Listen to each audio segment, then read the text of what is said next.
Hi, everyone. Welcome to another dispatch. It's a beautiful fall day here in Colorado. The trees are turning golden. It's yellow, orange, beautiful, magical thing. Going out in the morning, going for walks when it's dark and turns light and the colors appear. Very beautiful. Makes me there's all these places now as I'm walking. It's been a while. I need to get out there and draw these beautiful trees, paint. Anyway, I wanted to continue the piece from Berger, from the sense of sight, drawn to that moment. I'm gonna go back to where we are. Yes, we are here. Okay. I'm gonna go back to that previous paragraph and continue on. The advent of the cinema and television means that we now define drawings or paintings as static images. What we often overlook is that their virtue, their very function, depended upon this. The need to discover the camera and the instantaneous or moving image arose for many different reasons, but it was not in order to improve on the static image, or if it was presented in those terms, it was only because the meaning of the static image had been lost. In the 19th century, when social time became unilinear, vectorial, and regularly exchangeable, think of the clock, the instant became the maximum which could be grasped or preserved. Think of the second hand. The plate camera and the pocket watch, the reflex camera and the wristwatch are twin inventions. A drawing or painting presupposes another view of time. Any image, like the image read from the retina, records an appearance which will disappear. The faculty of sight developed as an active response to continually changing contingencies. I'm going to read that again.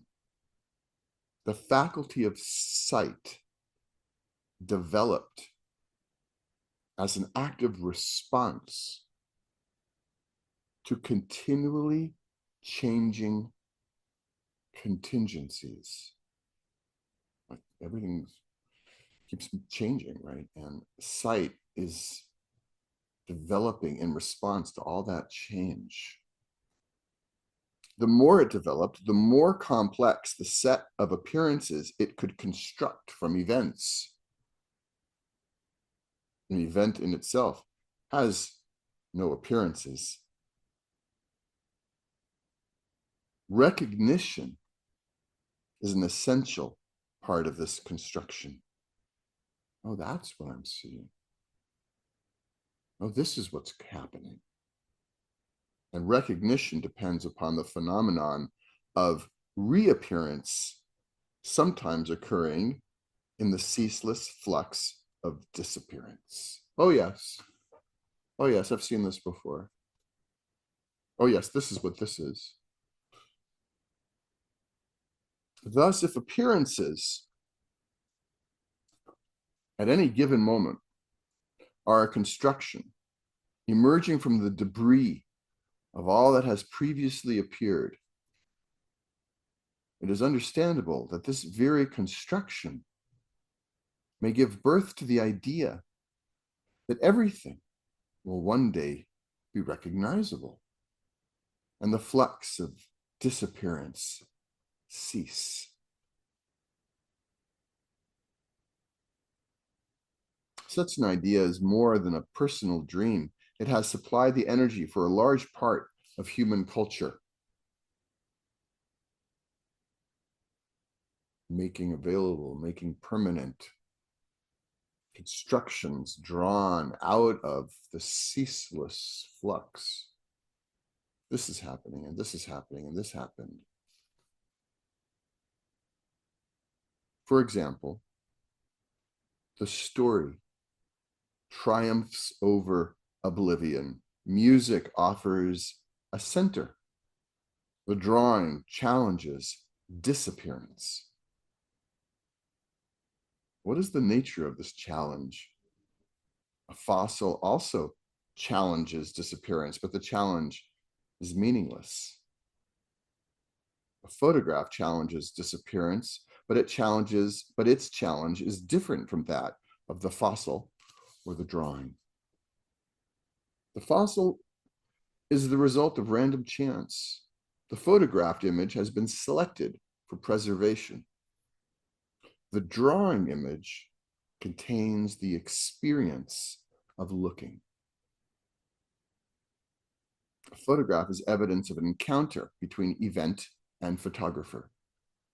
The drawing slowly questions an event's appearance, and in doing so reminds us that appearances are always a construction with a history. Appearances are always a construction with a history. You know, like we might want to think appearances are just a given. It's like biological. It's just sort of fact, a visual fact of perception. But how do I understand these pieces of information? That's an appearance. That's a construction. It has a history. Our aspiration towards objectivity can only proceed from the admission of subjectivity. Trying to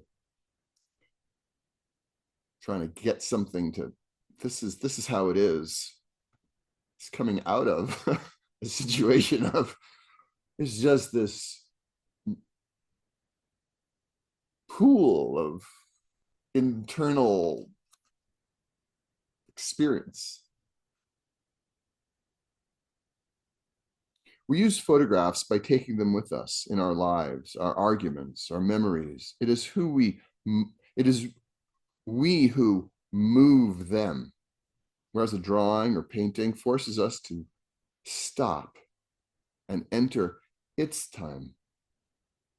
A photograph is static because it has stopped time. A drawing or painting is static because it encompasses time.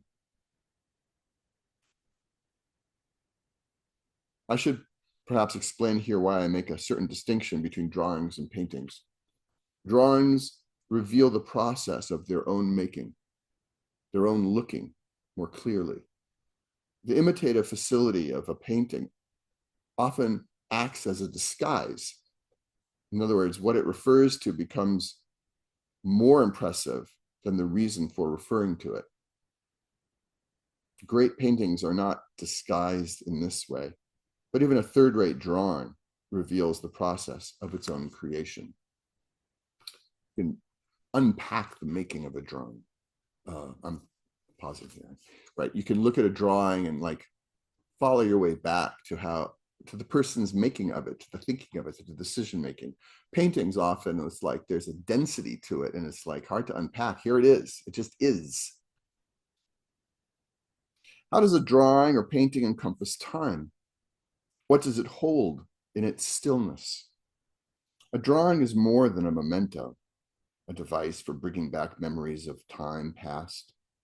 The space that my drawing offers for my father's return into it is quite distinct from that offered by a letter from him, an object owned by him, or, as I have tried to explain, a photograph of him. And here it is incidental that I am looking at a drawing which I drew myself. An equivalent drawing by anybody else would offer the same space.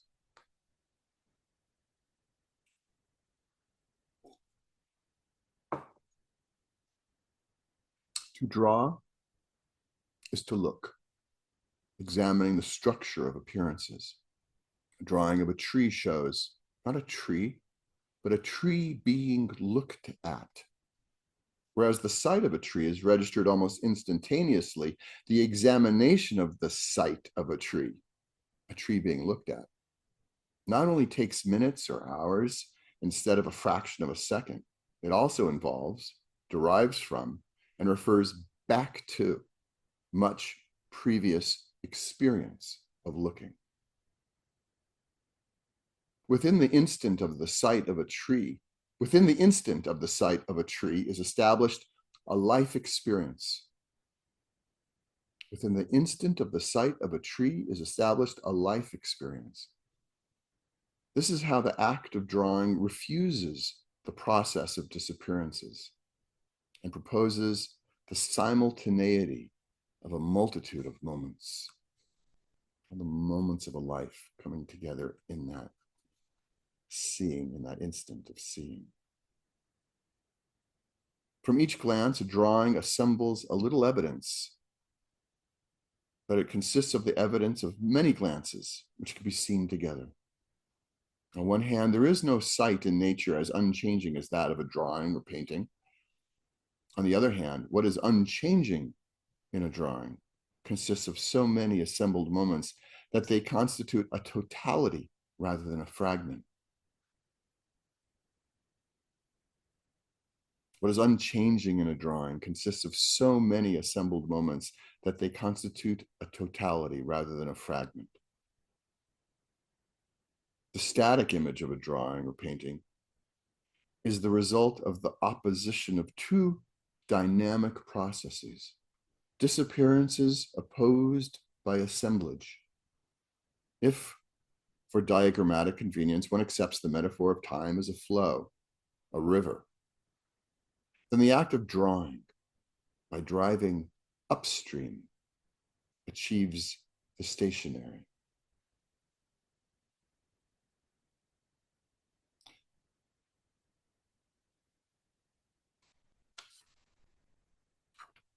Vermeer's view of Delft across the canal displays this as no theoretical explanation ever can.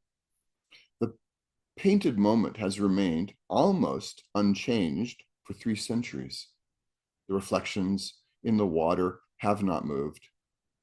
Yet this painted moment, as we look at it, has a plenitude and actuality that we experience only rarely in life. We experience everything we see in the painting as absolutely momentary. At the same time, the experience is repeatable the next day or in 10 years. It would be naive to suppose that this has to do with accuracy. Delft at any given moment never looked like this painting. It has to do with the density per square millimeter of Vermeer's looking, with the density per square millimeter of assembled moments. As a drawing, the drawing above my table is unremarkable, but it works in accord with the same hopes and principles which have led me to draw for thousands of years. It works because from being a site of departure, it has become a site of arrival.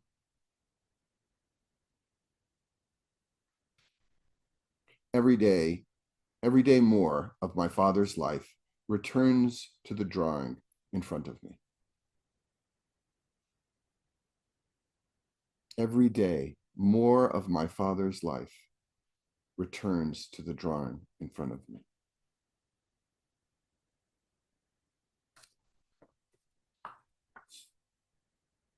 So we should draw and paint